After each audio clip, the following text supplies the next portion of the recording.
Welcome everybody to the last edition of 2022's DevSecOps Live.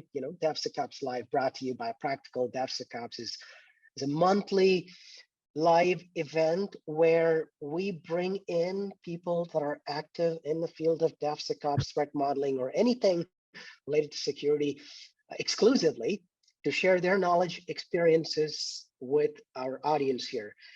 Today we have Shamal Faili. I'll do a brief introduction of who Shamal is. But before that, this webinar is being recorded. This is perhaps the last webinar that we're going to conduct for this year. So maybe in 2023, we'll have upcoming webinars, and we'll keep you posted if you follow us on our LinkedIn channels. For people that have joined in early, thank you very much for joining. Webinar is recorded. If you have questions, I suggest that you either put them in the chat or use the Q&A option of the Zoom client so we can answer them in an organized fashion at the very end. At the same time, the speaker gets their liberty and freedom to share their valuable thoughts with us. Okay, with that being said, we have done some of the previous, the most recent episodes of DevSecOps Live has been focused on threat modeling.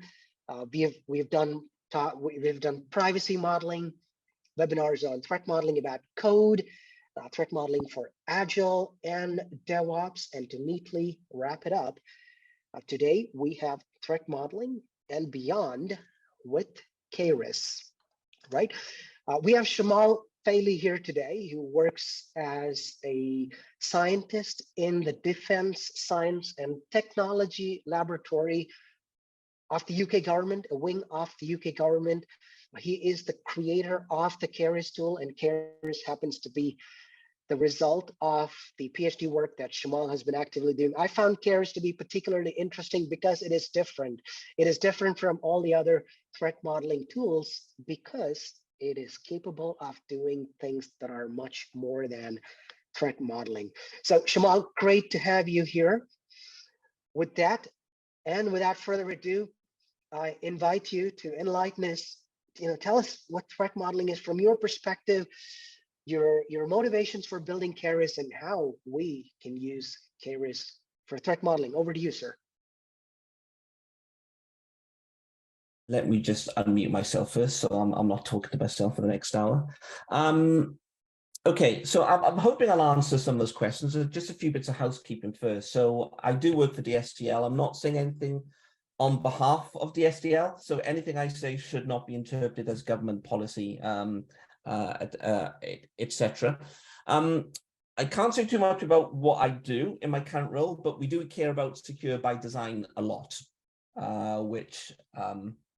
yeah, so I used to care about it a lot in my previous life in academia, and I probably, if anything, we care about it a lot more in my current role.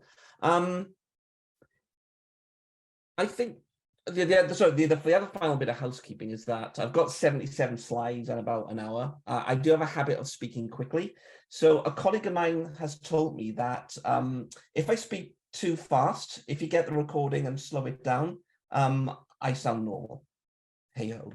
Anyway, okay, so the whole premise of threat modeling as an idea is that code is too granular to spot security problems. If I give you a bunch of code for any given software product, be it a web app or some software system which uses embedded software, you can't just look at the code and figure out what the security problems are. So threat modeling kind of came about to try and make sense of the impact of attacks on the system's attack surface and what the root of those successful attacks might be. But really, the security architect's dream was always, how do we build security into software products as they're designed?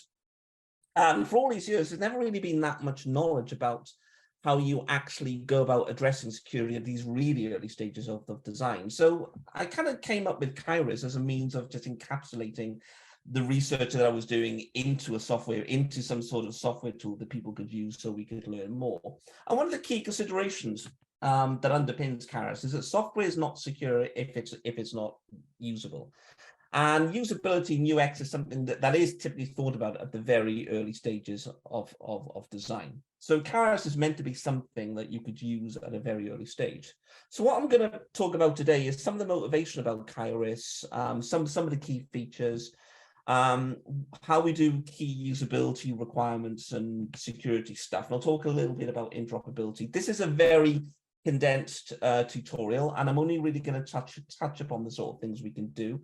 Right at the end, I'll talk about where you can go if you want to find out more in terms of documentation and online tutorials, but let's just crack on. Right, so despite a lot of rhetoric and legislation, security is bolted on to the design of any product and service. And I think we can take that as an axiom. No one wants to build security on. Nobody wants to make it an afterthought, but if you're building a product to do something, it's because you want an innovation. You've got a minimal viable sort of product. And usually when you're trying to get something off the ground, security isn't part of that MVP, with a caveat that I work in a particular space where security is part of the MVP. But the thing is, if you build security in, what you also need to have is some sort of design assurance as well. And ideally that design assurance should be self-evident. And in a classic software engineering world, the specification, your source of truth is the basis of assurance. And this isn't new. If you do system engineering or safety engineering, none of this is new. But the thing is, even in these spaces, nobody really asks the question about where the specifications actually come from and what assumptions went into them. And it's easy to forget that we need this sort of assurance. We need to care about the assurance of the stuff that goes into the specification. So yes, specs are great, but we need to care about where the stuff that went into the specs came from as well. Because if you can answer the question, is my product secure? You're going to have the basis of that claim. And the spec is necessary, but it's not sufficient. There's also a long-standing tension between security and usability and user experience. People don't really know how to do security early in design, but the interesting thing is people are willing and able to think about user experience very early in the design, particularly if they're building a minimal viable product. And it turns out that usability is good for security too. And so this text I've highlighted here comes from the ACM's code of ethics, and they're basically saying, in so many words, the security is necessary, but not sufficient for secure software. So making a product secure is actually responsible software engineering, and there's a lot more emphasis now these days on responsibility and ethics when building software. So if you're going to do something that's morally right, the thing you're building has to be secure as well. But security is meaningless if it doesn't fit into the context of use where the software or the system is actually going to be run. And to be able to fit something into its context of use, you need to understand who your users are, what their goals are, what sort of activities do they carry out, and in what broader context is technology being used. So you need to do a lot of general design early, and you need to incorporate the outputs of these design into your broader design as well to make your case that something is actually secure. Now, this shouldn't be fundamentally surprising either. People talk about human error. Humans are the weak link. Okay, whatever you might think about that sort of premise, that's effectively agreeing with the idea that we need to think about usability early. Because behind every active violation or any human error is probably a latent condition, and that's presumably because of something in the environment. So the earlier we can find these problems, the earlier we can start thinking about security.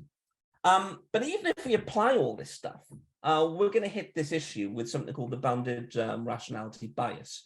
And this basically says that decision-making around design is limited by the rationality of individuals and limited by the information they have, the cognitive limitations of their mind, and the finite amount of time they've got. And this might actually explain why if people think about early stage design models, they never get too complex. Because people don't really have the tooling to help them overcome this particular bias. So what will happen is that folks are going to say quite rationally, well, if I can't use these tools, given these problems, what's the point? And they're just going to go back to the sort of code being the sort of a design.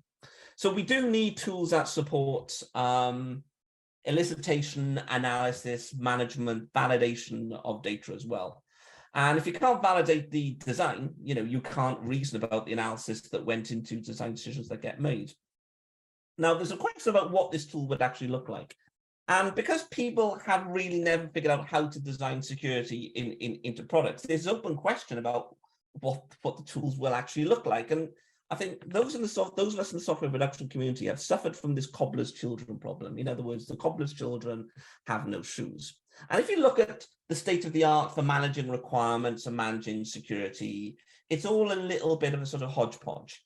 Software requirements tool supports basically doors if you've got the money, preferably if you work in defense. Excel or Word if you work in every other environment. We're starting to see things like machine readable specifications, but really that state of the art in requirements hasn't moved on. Security, we've got risk management tools. We're seeing the evolution of threat modeling tools. That's good, but fundamentally it's a lot of what people use are drawing tools. And if you're in certain domains, you might use things like static analysis tools, cryptographic protocol analyzers, etc. But this is all very code-based and all very detailed design-based. It says nothing about the high-level architecture and the early design. And I think part of the reason for this is that we're kind of hung up on this agile metaphor where the design is the code. Now, the problem with that, of course, is, like I said early on, code is far too granular to make sense of security problems. But maybe people got so into agile and so against big design up front because there's this perception that collecting, modeling, and reasoning about different bits of design data would actually take time. But what if it didn't take that much time? What if we could cut the time it would take? And what if we could be agile and actually collect the sort of data that we need to get this sort of design assurance? And that's kind of what the motivation for CAIRIS originally was. So what CAIRIS is now is a software as a service platform for building security and usability into your software. It wasn't always software as a service platform. It was once a Linux, desktop tool, but it's evolved over the years. It's released under an Apache software license. The code's free to use and extend.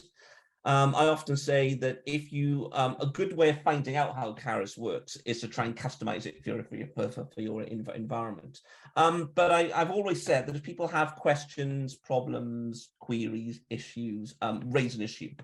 Because I'm not always the easiest person to actually get on email, or I'm not an easy person to sort of drag in to do these talks, but I will respond to issues as long as they're reasonable.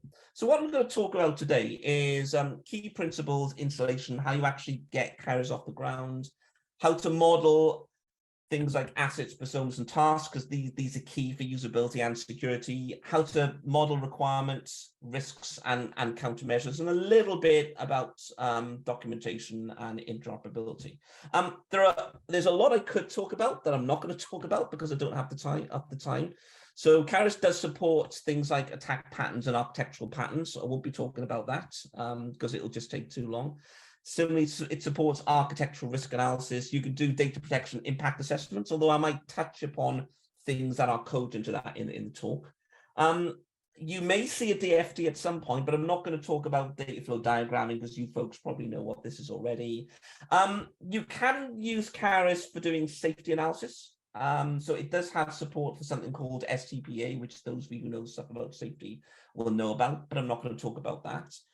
It's got some quite sophisticated model validation capability, which I might touch upon, but that could be an entire talk on its own. And I'm not going to talk too much about extending CAIRIS, but I might point to things that will be useful if you wanted to do that later in the talk. But for all information about all these things, have a look at the CAIRIS documentation and some of the online tutorials. So key principles you should take away, if you don't take away anything from this talk, is that number one, and like every other tool I know, environments are a first class object in CAIRIS. So a lot of threat modeling tools will allow you to build models, but only for a single view of the world. We want people to start thinking about context of use early. So you can model, you can have a particular object like an asset or a vulnerability, which could be specific to one environment, where that environment could be some sort of context or physical location or multiple environments. You're not constrained about the order in which you put data in. So people tend to put environments and assets in first, but as long as you've got environments and assets, you can start adding threats or vulnerabilities. As long as you've got roles, you can start adding attackers. You can start adding requirements as soon as you've got assets, and it's actually quite easy to actually iterate between different stages because of that. Pardon me. And typically, the more you add to CAIRIS, the more you're going to get. So CAIRIS has about 13, 14, 15. I don't remember exactly how many different visual models it has, but these models are to help you make sense of your stuff. And the more you put in, the more you're going to get out in terms of validation, in terms of things that the machine is going to spot that might be wrong or worth investigation that you won't be able to spot because you won't be able to see the wood for the trees. Finally, CAIRIS was built to be interoperable. So yes, it's a software as a service platform, but it's got APIs. We're always thinking about interesting ways of getting data in and out of CAIRIS, because the view is it fits within a larger ecosystem. So you could use CAIRIS with other threat modeling tools. And I'll give you an example later in the talk about where we do import some stuff from other tools into CAIRIS. And actually, because of that, there's no reason, there's no accident that CAIRIS was designed on a Unix platform, because that would actually give us that capability to make it interoperable. Okay, I'll say a bit about installing CAIRIS. So some of you might have used CAIRIS without really understanding how to actually get it sort of set up. So if you've got control of your own machine, you could use something like Vagrant and VirtualBox to get up and running. So if you've got these guys installed, clone the repository and type in Vagrant run, go grab a coffee, and when you get back, you've got to run an installation of CAIRIS. A lot of people use Docker. If you're using the live demo, so demo.cairis.org, you're actually using the sort of Docker, the Docker containers. They are pretty stable. Just to put it in context, I will probably, so the Docker containers run on AWS, and I probably log into the instance every few months just to sort of to actually patch the machine. And I was thinking about it before this talk. If I updated some of the automation scripts I've got to actually update that, I probably would need to log in. So it literally looks after itself. If we get performance issues, we just ramp up the memory and just leave it. So if you want to run the Dockers on your own cloud environment, have a look at the Docker files on the GitHub repository. I think some of the scripts we use for starting, stopping, backing things up might be around, but if you're desperate for them, give me a shout and I can see what I can sort of dig up. You can install CAIRIS directly from source if you so wish. It's actually pretty easy. There is actually a one-line command that you can run, which will literally download a quick install script, clone everything, add a few helper scripts, and that's it. But for more info, have a look at the documentation. If you are saving stuff on CAIRIS or loading stuff in CAIRIS, you're really going to be exporting and importing CAIRIS models. And all CAIRIS models fundamentally are just XML files. So they were designed to be syntactically, so the reason we chose XML was so we can do a bit of syntactic and semantic validation before we loaded stuff into CAIRIS. When the model is on CAIRIS, it actually sits in a very highly normalized database. So the order in which stuff gets into the CAIRIS database is very, very specific. You sometimes get these .CAIRIS files. All they really are just zip files with images that you might have uploaded. And if you're working with architectural patterns, they might include other composite models as well. If you really know what you're doing, and I have known people that have done this, you can work with CAIRIS by just hacking the XML files and just uploading to sort of see the models and just work just in the XML files. But I wouldn't recommend doing that because you'll be surprised how many dependencies you are, and you may get odd errors when you try and import things.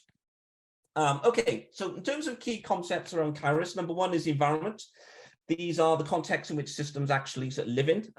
All models have a default environment, but you can have environments around day, night, physical locations, etc. If you're modeling a task, it might be longer during the day than it might be at night, or vice versa. Having the notion of environment lets you capture that level of information.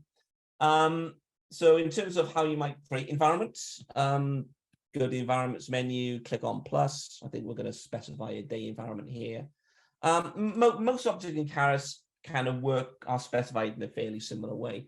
You will notice that with environments, you can specify things called composite environments, where an environment contains other environments. I wouldn't suggest using that. It does work. And when we come to talk about risks, the risk score you get might vary if you have a composite environment, because you can indicate which environment might be more important than others. But it's still a little bit of an experimental feature. So I would suggest avoiding them if you can. But if you feel desperate to use them and you find issues, give me a shout and I can look at them. Other key concepts of the notion of assets, things of value. These are probably the things that you do want to define early and often. And assets will have non-environment specific bits like name, description, why they're important, but also environment specific bits like security properties and how they relate to other environments. And you'll see assets can be associated with all sorts of other things like goals, requirements, threats, vulnerabilities, etc. To understand why it's important to put these things in context, let's just imagine a situation where you've got this unnamed person who keeps commercially sensitive information on a USB stick, and he decides he wants to take this home to do some work.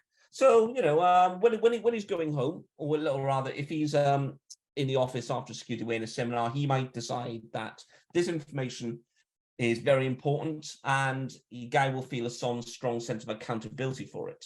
However, if he's running for a train a Friday night, he cares about availability of that information more than anything else. Once he's done work over the weekend and he's coming in to work in the morning, the value that information will have around availability will be low. But there might be an attacker, not necessarily somebody evil, but somebody opportunistic that might want to take a USB stick, who might actually have a similar set of values as well. So it's the same assets, the same people, but the properties are changing by different contexts. So as before, if you want to define an asset you can do it from the menu. We give assets a shortcode and a type. Types can be important, so depending on the sort of analysis that you want to do with model validation. We give assets a description. We say something about how significant there are. And we'll add some security properties associated with them. We've only got one environment here, so it's just default. So we, in this case, will select availability. We'll say it's really important, and we'll add a few words of rationale about why that's actually important. You will see there are tabs for criticality and interfaces. Don't worry too much about that. The stuff in the criticality tab, if you set it, any risk that's associated with the asset becomes sort of automatically high. So you're basically throwing rationality for risk analysis out the window. Most of the time, you don't want to touch that. The interfaces tab is if you're doing architectural risk analysis, you might care about the interfaces, but mostly you won't. You can model relationships between assets. I'm not going to go into how you do that, but the documentation is there. The model relationships are based on UML, and asset models are indeed based on UML. Again, I'm not going to show you this, but if you're working in diagrams.net, you can actually import stuff from diagrams.net into CAIRIS, and there's actually a stencil that you can use. But again, have a look at the documentation for more info. As you build assets relationships up, you'll start to get a more complete asset model. And here's an example of one. You'll see the assets are the boxes, and you'll see there are different colors. Now, the different colors relate to the size of the attack surface related to vulnerabilities. So, if you've got an asset's related with lots of high criticality vulnerabilities, the asset's going to be shaded dark red. If it's not associated with anything, it's actually going to be yellow. There are model validation checks that will check for consistency between associations. For example, if you've got an asset which is a container for other assets, but you have an integrity value for the container that's lower than the actual tail, it might flag that do you really mean what you say you're meaning. Something else that's quite interesting as well is that you can define people, or at least roles, as assets. Not something you always want to care about, but sometimes you do if you're doing DFD modeling and you want to model a person as an entity. Typically, if you want to do that, you can link the asset with a role, and I'll talk a little bit about roles shortly using the tag field. So the tags are usually for adding metadata to assets, so you can use search by the metadata. But if you add this thing role equals plant operator, where plant operator is a role, and go back to the asset model, what you'll see is you'll have an association between the stick figure, which is a persona, more on that shortly, and the role itself. Some of these associations, by the way, particularly between the stick figures and the assets, were added automatically by CAIRIS because we specified a task and indicated that an asset is associated with it. So when you indicate that, all the other visual models automatically update. Okay, that's all I'm going to say about assets. Talk a little bit about key usability concepts. So personas are archetypical specifications. So they'll have a name, they'll have a description, they'll have attitudes, aptitudes, motivations, etc. You would embed these in some form of narrative scenario that will be part of something called a task. So a task is some activity that a human will be required to carry out to meet some sort of goal. It could be a personal goal, it could be a system goal, but it's something that's carried out for a particular purpose. When you have personas associated with tasks, what you'll find is that there'll be a certain duration values associated. How long will the task take? How demanding is it? How frequently will the task be carried out? And what conflicts might there be? I'll talk a bit about what these mean shortly, but these relate to ISO standard usability goals, and depending on the values you set, might indicate a usability score associated with that particular task. So these concepts help us understand the usability implications when we start as our context of use model starts to evolve, and it gives us just enough tangibility that we can trace usability back to requirement concepts and security concepts. And as I said before, we can have different environments. So a given task could have scenarios and duration, demand, frequency, goal, conflict, scores, asset associations, etc., specific to environments. If you're going to define this persona, this model of a person, you also need to define something called a role. So roles are abstractions for people. They could be abstractions for machines as well. I won't talk about them in this talk, but if you've heard of the concept of use cases before from a software engineering perspective, you can model use cases in CAIRIS, and your actor would be a role. But roles are usually abstractions that we design for when we're actually specifying our system. And although we won't talk about it in the talk, we can associate things like goals, obstacles, countermeasures to certain roles as well to indicate who is responsible in system terms for certain things. Personas, as I said, are these archetypical specifications of people. They are models because we don't just sit down and write personas. We actually carry out some sort of user research, or somebody carries out user research to actually build these models. They're a useful concept because quite often people who are building software may never actually meet the people that use them. So showing these people models, showing these developers models of people might not only help them emphasize what the needs are, but give them ideas about things that might be useful for them, but things about what they do that might be liable to vulnerabilities or something that could be exploited. So a designer, a developer might see something that a security guy might not. And they put roles in context. So very quick intro about how you define all these different concepts. So you define roles from the roles menu. We give it a short code. Types are often the stakeholders, but there are a few other proprietary types like data controller, data processor, etc., that are meaningful for some model validation checks around that. Quite often, personas might have a single role, but they may have multiple roles. When I talk a bit about attackers could have multiple roles as well. If I want to define a persona, I'll do that from the UX menu. We can upload pictures to personas, and we'll see shortly. But we give personas names. We indicate the type of persona they are. We're just going to upload a nice picture, and we're going to paste some text into all these different fields about activities that the personas might carry out.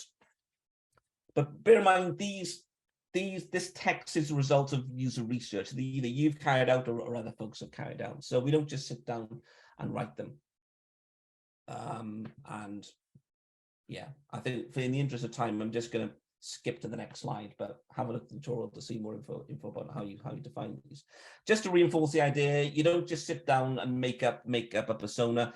Personas are going to be kind of like the source of truth about people that use affected either directly or indirectly by the system. So the danger is if you make up stuff that goes into a persona, and a lot of design decisions in your CAIRIS model are based on this, if people undermine the persona, it's going to undermine your design assurance as well. So do be mindful about what goes into a persona description. Tasks I've highlighted what these are already: activities to achieve the system goal, modeled as scenarios, but you can associate them with other things as well, like assets, use cases, etc. To define a task, we do this from the task menu. We usually give tasks some sort of name, indicate some code for them. Could be quite useful for searching who wrote them, because we want, if people have questions about a model, we want to know who to point them to, what the objective is with respect to the people that are going to interact with it. And then we have environment specific properties. So the scenario is going to be environment specific. Just paste that text in. The participants are going to be the personas. And when we add the personas, we add information about how long it takes, how often the scenario is carried out, how demanding it is, and the goal conflicts. Remember, this is all environment specific. So this setting might be fine in default, but day and night, it could be different. We might say something about dependencies between tasks, what the consequences, good or bad, might be. Same detail with benefits. Concerns allow us to link tasks with assets, but we can also link them with assets and relationships as well. We can actually, so CAIRIS will calculate a usability score based on this. And the reason is that all these different things like duration, frequency align to ISO concepts around usability. And the way it works is that each of them has each of these values are associated with variables and numbers.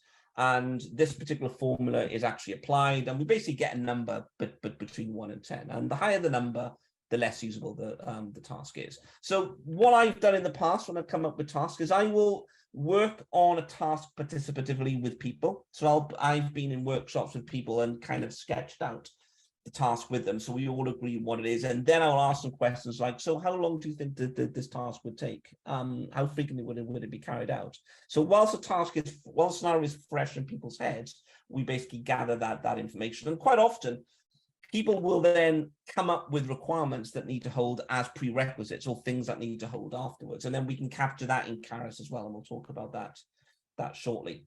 As we add this data about tasks, the visual task model can be built up as well. So the more data we add, the more we sort of the more information shows up in our task model. So just that task indicated the relationship between the persona and the plant operator, the persona and the task. The color is based on the usability score, and because it uses a certain asset, that shows up in the task model as well. When we start adding security stuff, we start seeing these red ellipses which correspond with risks, and we can see how the risks might associate with certain tasks. And we also start seeing these sort of attacker figures as well, so we can see who might be behind certain things. So the relationship between attackers and tasks.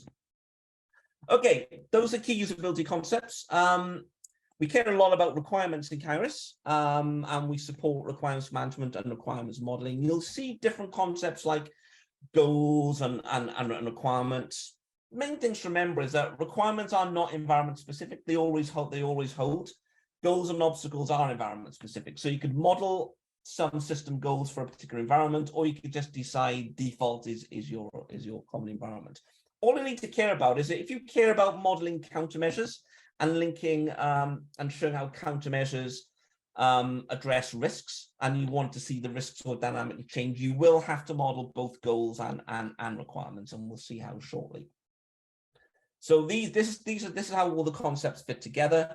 We might have a goal which might be refined to requirements, and obstacles which are bad things, a lot like nodes and attack trees will conflict with them. Domain properties are things which are hypotheses that you believe are important to hold about the system, or assumptions you want to make, but you want to capture in the model some way. And these could be associated with certain goals too. Assets can be concerned with requirements and goals. Tasks and use cases can be operationalized, so they add context to goals or requirements. And obstacles can be associated with threats and vulnerabilities that we'll see shortly. So for adding requirements, the screen looks a little bit like this. Key points here is that we associate requirements with either assets or environments, typically assets, and that's saying either that this requirement makes this asset happen if it's something that we're building, or this requirement constrains the asset. One of the things we are quite keen on are fit criterion. So when you're specifying requirements, you should be writing some text about how we might test that requirement. And CAIRIS will throw up problems if you don't specify fit criterion. You can add traceability links between requirements. So in the requirements table, you'll see these green arrows on the right-hand side. So if we click on the right-hand arrow, that will indicate a contribution link between the requirement that you've highlighted and some other requirements. You might have seen these smiley faces in some of the requirement or risk models. So these are what are called churn-off faces. And what they do is they actually visualize properties of the requirements. So you can see the face on the left seems happier than the one on the right. And it turns out the one on the right has got certain problems with the specification. You'll see the colors there are meaningful as well. So the red text might indicate the priority. Sometimes the faces will actually change depending on where there's pre-requirements or post-requirements traceability.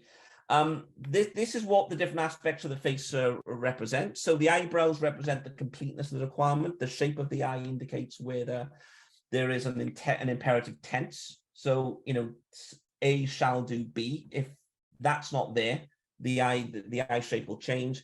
And there's a whole there's a whole sort of analysis that's done on requirements ambiguity.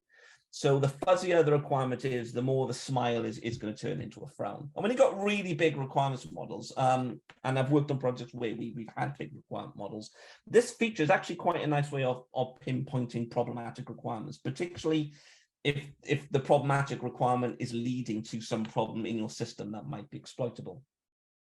So all I've talked about there are requirements. This is an example of a goal model. So I'm not going to go too much into what all these different things mean, other than you can refine goals either on an and basis. So we have a white circle between an upper level goal and lower level goals that indicates, and the black circles indicate an or refinement that we have to satisfy one or the other to achieve the high level goal. That works for obstacles as well. So the yellow boxes are obstacles, and we'll see shortly that these can change color, and we can see relationships between tasks. So tasks show up in these goal models as well. Requirements show up in these models as well. They're literally it's the same shape.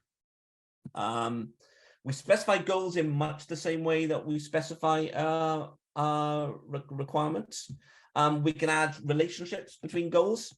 So you can indicate what the sort of head and tail might be. And if you specify the head type, the options of the tail will actually change. So CAIRIS is going to stop you adding relationships between things that aren't actually allowed. Much like all the other models, as you start building up these relationships, the models actually build up as well. Obstacles are important from a security perspective. Obstacles define what can go wrong, what obstructs certain things. One of the key features of an obstacle is the probability value. So this will be a value between 0 and 1, indicating how likely you think this obstacle is. And this becomes useful when we refine obstacles to threats and vulnerabilities. And here's another example. So in this example here, we've got a password policy goal, and then we've got a password length goal. That is a refinement of that. What this shows is that a short password is an obstruction to a password length requirement, and we could do all sorts of analysis on what could lead to that particular obstruction happening. What this does indicate is that an ICT partner role, we're assuming here that this is some third party, is responsible for the password expiration and password length requirements. And there's also responsibility models that actually show dependencies that between different roles through these goals as well. And again, we could have an entire talk on that. Right, so let's start talking about the security bits. I'm conscious I'm running very, very short on time, so I'll try and speed through this as fast as I can. Key concepts are vulnerabilities, exploitable system weaknesses, attackers, the people that carry out threats, the bad things that might happen, and the risks are when things sort of come together. How all these things fit in is we have an asset. An asset could be open to a vulnerability, or it could be exploited by a threat, by an attacker. We have security properties associated with assets, but we also have them associated with threats as well, depending on what an attacker wants to do. These could be low, medium, and high. These all come together in an environment to form a risk. We might respond to a risk, and then we might assign that response to a particular role. To address that, if you want to mitigate that role, we will specify goals that indicate how the system would do that, and that refines down to requirements. These would then be associated with countermeasures, and again, we'd indicate how that countermeasure addresses some sort of bad thing in terms of security properties. That could lead to an asset being sort of generated, will be associated with a certain role, which attackers could have as well, and that could have actually an impact on task. So there's a lot here, but you can see how iterative everything is, how the asset concepts and security concepts and usability concepts all fit together. And if you're modeling countermeasures in your design, what you tend to find is that as you address one risk, you suddenly find, okay, addressing that has had a usability impact on something else. We need to investigate that. Risk evaluation is based on IEC 61508, which folks in the safety community will actually know about. We've got different ratings associated with that. This is how likelihood and severity of threats and vulnerabilities are calculated. The things in circles are mitigating impacts from sort of countermeasures. So if you come up with a countermeasure for something, that could potentially mitigate the likelihood or the severity of a threat or vulnerability. Looking back at our example again, so here are the sort of formulas for calculating threat impact and risk. Each of these different properties will be associated with a sort of vector, and this feeds into the calculation of the risk. And much like usability, the greater the number, the more dangerous the consequence might be. As you start modeling these things, our risk model starts to sort of grow. We can see our smiley faces for requirements associated with assets. We can see our tasks. The boxes with a white background are assets. The bars relate to security properties. The boxes with colored backgrounds and bars are threats. So the bars relate to the security properties, and the colors related to likelihood, and just the colored boxes are vulnerabilities. The diamonds are risks, and again, as in CAIRIS, the darker something is, the darker color is, the more dangerous that is. Give you a really simple worked example in just a few minutes. So this is based on the Morocco Shire example, where a disgruntled instrument technician released raw sewage into an environment in Queensland, Australia. Now, if you wanted to sort of do some threat modeling on that, we might have a DFD like this. Let's assume this is being created in CAIRIS. Now, if you want to reason about what might be behind a failed event, we might want to do some attack tree modeling. Now, attack tree modeling is basically obstacle modeling in CAIRIS. Now, in this case, I actually came up with a mod with the attack tree in dot.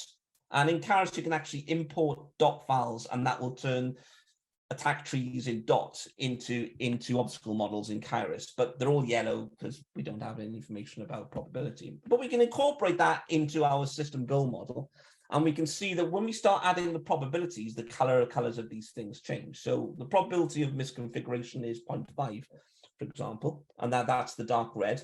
And then the high-level obstacle that this could be a leaf to is 0.5 as well, because of the aura refinements.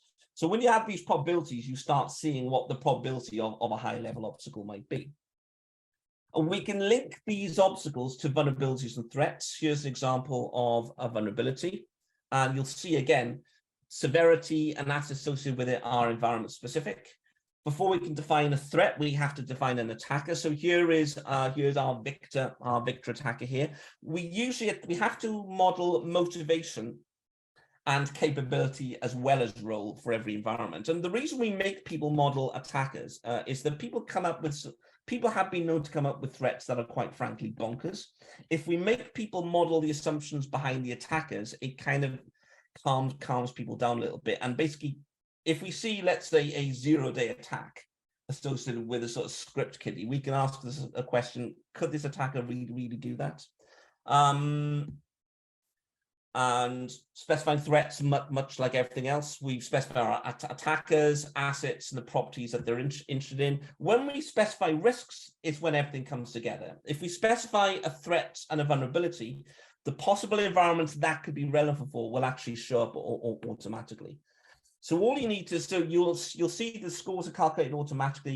If you show the details, you'll get these formulas. But what you do have to do is you are expected to write what we call a misuse case scenario for every risk. So this is a scenario which describes the risk in context. And if you find that you can't do this, then it basically means you need to think again about the values that are going into your risk. So it's kind of like a validation feature. Okay, so here's a really simple example based on a sort of logic bomb. Threats.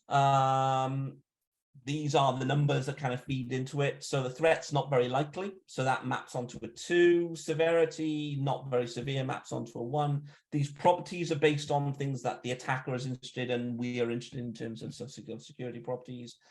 But when these all add up, we actually get quite a high risk score, because the asset criticality and the things that the attackers, so asset criticality, threat criticality, vulnerabilities of severities, it's something that we need to care about.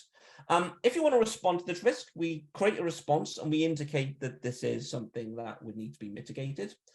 We can generate goals from responses, and they'll get added to our goal model or automatically, and we can see this on the bottom right-hand side of the screen. We might choose to address that by coming up with some sort of PLC change authentication requirement, which you'll see is actually added to our goal model. We need to do all this to specify a countermeasure, because we need to specify the requirement associated with it, which we've done. And when we do that, we can figure out what threats are associated with that, what properties are being addressed as a result. But we'll also indicate what the usability impact might be. So what CAIRIS will do, it'll automatically indicate possible threats, so possible tasks that might be associated with it.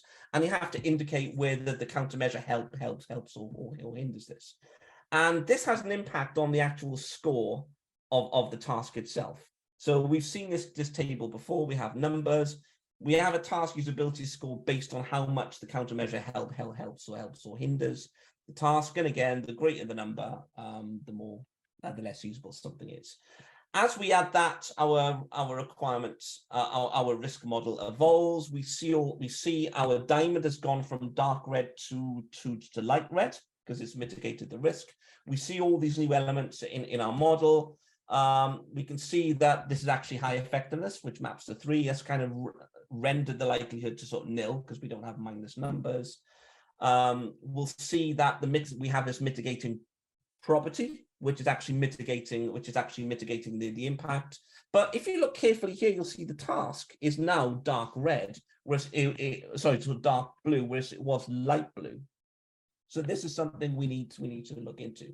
So what we would do is we'd go back to our task, go back to our scenario, and actually update this based on the impact of this countermeasure. And we'll see now that the revised usability score is 8.5. So this is something you now need to look into as part of your design.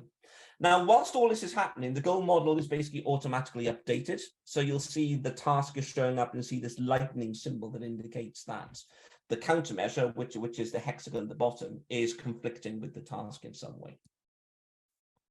Right, okay. Not something I'm going to dwell on, but you can actually model kill chains in CAIRIS as well. So in the same way that threats and vulnerabilities contribute to a risk itself could link to a threat, another threat, and a vulnerability. So here's an example here from a European project called ECHO. They were interested in modeling kill chains in military scenarios based on operations sort of HERIC. So the folks that came up with this model worked in partner military academies in Bulgaria and Belgium. And as people came up with the model, they started to reason about why certain diamonds were the way they were. There's an entire paper on that for anyone that's interested. Okay, wrapping up this talk, you'll be pleased to hear. So you can generate documentation from CAIRIS. It was designed as a kind of requirements management tool, so we can generate requirements documentation really easy. We can generate documentation for data protection, impact assessments. The advice I generally give to people is that if you want to do all sorts of customization with it, export the document to Word and customize it as you will. If you just want to get the screenshots, there's a bookmark called SVG Crowbar, which if you plug that into your browser and press the button when you've got an asset model or a goal model, what it will do is it'll extract the SVG for you.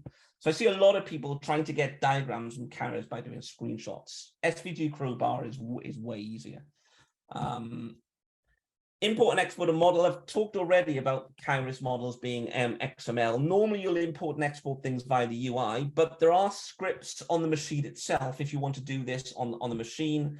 There's also a model import web script in Python. So if you want to run your script on a different machine to your CAIRIS server, you can give it details of where your CAIRIS server is. But the whole idea of the script of these things is that you could script the whole process. If you're doing DevOps type stuff, and you wanted to build your model, get errors, and try and stop your stop the DevOps process based on odd things that come from the CAIRIS model, you could do stuff like that.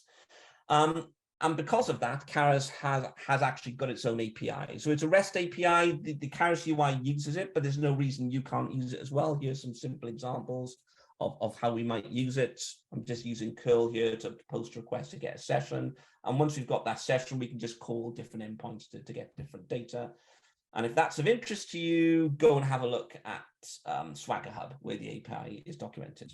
Okay, almost at the end of the talk with 5 minutes to go. If you want to find out more, there's loads of documentation. We try and keep the documentation up to date. So if something's not clear, we can always update the documentation. If there's something you think might be useful, we can review that, just raise an issue. There's a whole bunch of video tutorials, including a much more elaborate version of what I'm talking about today. The tutorials are bite-sized, so they only last about two or 3 minutes. A few of them are 4 or 5 minutes. So it's good if you like watching things and not reading things. Happy to take suggestions about tutorials that folks might find useful. Finally, CAIRIS is stable enough to use on real-world projects, and people have, but it's open source. So if you want to evolve CAIRIS or do interesting things, people need to sort of contribute to it. And we're always looking for people to join the CAIRIS community, even if it's just updating the documentation. Okay, that's me. A little bit overrun, but hopefully I've got time to answer a few questions. We do. Thank you very much. And we got a few questions, and thank you very much for the presentation. I really enjoyed it. The first question is about DevSecOps pipelines, and I will read it out to you. How does threat modeling fit into DevSecOps pipeline? Will a continuous threat model be possible when it is integrated into CI/CD pipeline? Yeah, I think it is. I think it's something that you can do. I mean, we kind of saw an example of it. So when I had that slide, I'll go back to the slide if I can. Yeah, so this particular script came from some actual work we did, which kind of did just that. So we literally had a process where we would build things and we would build the model. And whenever we got errors in the model, we would look at those errors and stop doing any further work. So if you were, let's say, maintaining your threat model as you went along, if you had risks associated with certain things, what you could do, you could import your CAIRIS model into a fresh instance of CAIRIS, talk to the model via the API to get risks. If you're not happy with certain risks, you could sort of stop. So you could kind of interrogate the model at sort of build time, as it were. And that's how we've used CAIRIS before in past sort of projects. Looking at the question again, so that answers the question about integration. What baselines should take into account for threat models? I think it depends the data that you actually put into CAIRIS itself, garbage in, garbage out. So what you can do, I didn't talk about it, you can incrementally import models into CAIRIS. You could implement an environment model and then more detailed models as well. So if you wanted to do some analysis on the baseline. You could actually import that in, get the data, see if you're happy with them. If you were, you could start importing other models. So, because it might be, if you just got one big combined models, and I have seen some really big models and you get an error, you might not necessarily want to stop the entire build. But that's how I do it, and that's certainly how I've seen it done before. Okay, there's another one, and it is, how is CAIRIS, or do you have any examples of CAIRIS being used in agile software development projects and integrations with DevOps? I think that's partly answered, but I'll let you take that question. I don't. So the examples where I've seen CAIRIS used in Anger have generally been system engineering type projects. So projects where people care about requirements because the platforms are physical platforms. I can't talk too much about that because I signed an NDA when that was actually done. I think what was interesting about these projects is that the people that found the problems, security problems, weren't the security people; they were the human factors people, which I actually found quite interesting at the time. I know people have used it in these contexts, but I don't know enough about how they used them. So I'd actually be very interested in hearing, and certainly I know. So with my DSDL hat on, we are very interested in DevSecOps in military and defense military and defense context. And this is a world where we care about requirements and we care about assurance. So all insights about how this stuff is used is always useful. Thanks for the presentation. First question, is it possible to create asset templates? Yeah. Okay, I'll ask that one first. Yes, we can. So you can define assets, but you can define template assets as well. So I didn't talk about architectural risk analysis, but if you're doing architectural risk analysis, the idea is you have architectural patterns and template assets, and you can reason about the architecture, and then you can decide to embed the architectural pattern into the CAIRIS model itself. And when you do that, the template assets become sort of real assets. So you can do, you've got template assets, template goals, and template requirements, but they're only really integrated in the architectural risk analysis. I'm interested in thoughts people might have about using them for other things. My experience has been when people have these things, they don't want template assets. What they really want is different CAIRIS models. So you want a model with a whole bunch of template assets. You want your baseline model, and you just want to choose to import different things in, and that will effectively give you the desired effects. I think there was a second question there as well, wasn't there, about team collaboration? I think I can answer that too. So yeah, I mean, so believe it or not, CAIRIS does support the ability to have different user. So at the moment, if you wanted to, you could have a CAIRIS model. So you could import a CAIRIS model into a system. And if people use the same account, they work with the same model. But what you can also do on the same system is you can have different user accounts, and a person can own one model and can allow access to another user on the same system to that particular model. So it's all in the documentation. It doesn't work very well on the live demo, but it does actually work. So you could have two people on the same model, on the same project, working on the same model. Typically, though, what I find is that what people really want to do is version control. And the great thing about having a CAIRIS model as XML is that you can stick it into GitHub, or stick it into Git or Bitbucket, or the version control system of your choice. So another way people could collaborate is just by version controlling the file. That, and unless people are working in real time, that's probably your sort of better option. Do you have time for one more question? Yeah, sure. Actually, what I would say about the point about different teams collaborating, if I was doing something like that, what I would have is different CAIRIS models, and then such that you would import these things. So if I've got usability people, maybe these folks could work on a model with all the usability stuff, and then security people might work on different sort of threat models. If they version control that, they could import these things in any order. The only caveat, though, is that No. If you import them, irrespective of the order, they will actually go in. But bear in mind, certain things have to be in the model before other things. So if you've got a model which is dependent on stuff in another model, and you haven't imported that stuff in, CAIRIS is going to throw out all sorts of referential integrity problems. So just be mindful of the order in which you import stuff.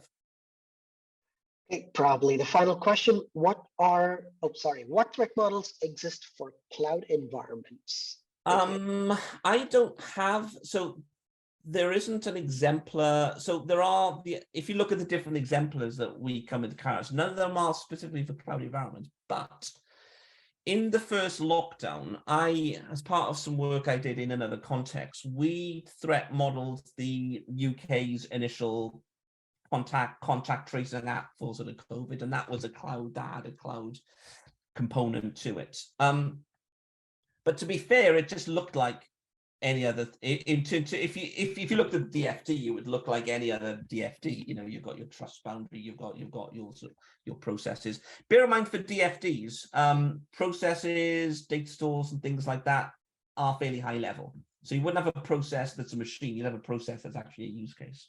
So yeah. Okay, well, thank you very much, sir. A little bit of closing note. Shamal mentioned about the exemplar models, which are just example models available on the CAIRIS source code. So if you go pick up the online demonstration of CAIRIS and import those example models, such as the Webinas model, Acme Water, those models will help you think about industrial control systems, or systems where hardware, software, and people all interact together. In the morning, we were in a threat modeling class and we talk about attacker personas. So these models also contain different attacker personas, their capabilities, their related attack types and other things. So just by importing these example models, I'm sure CAIRIS has a lot to offer for you. With that, thank you very much, everybody, for participating in this DevSecOps Live. And Shamal, we're obliged, and hopefully you will accept our invitation to collaborate in our future events as well, presenting some of your new research and other things. With that, the webinar is being recorded, will be available on our YouTube channel. Until then, stay tuned to our LinkedIn channels. Once again, thank you very much, everybody. Have a great Thanksgiving and other festivals at the end of the year. See you later. DevSecOps Live it is. My name's Martin. Bye-bye. Thank you, sir. Bye now.